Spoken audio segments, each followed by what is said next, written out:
I was walking toward my favorite spot out on the city pier when I heard the breaking boards beneath my feet. Then, with a sound like a volcanic eruption, the entire left side of the pier collapsed at an angle, sending everyone stumbling, including me. Great, I thought. First I get fired and now this. What else could go wrong today? I guess I spoke too soon. While everyone else on the pier was able to maintain their footing, I went right over the guardrail and onto the beach 30 feet below. As I fell, I just prayed the sand was soft enough that I'd survive. When I opened my eyes, I assumed I was dead.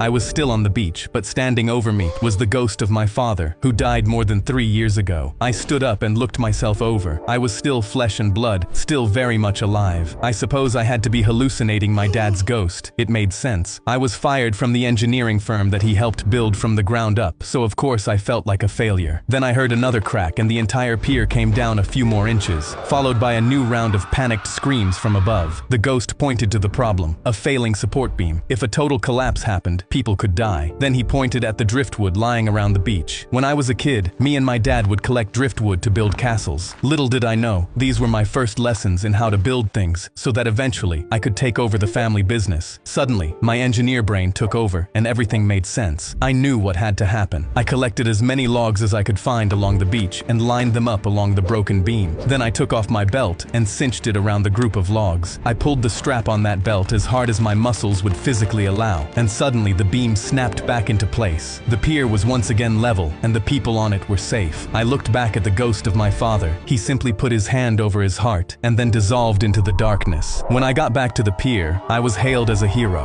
I went on to start my own engineering firm, and have been #1 in town ever since.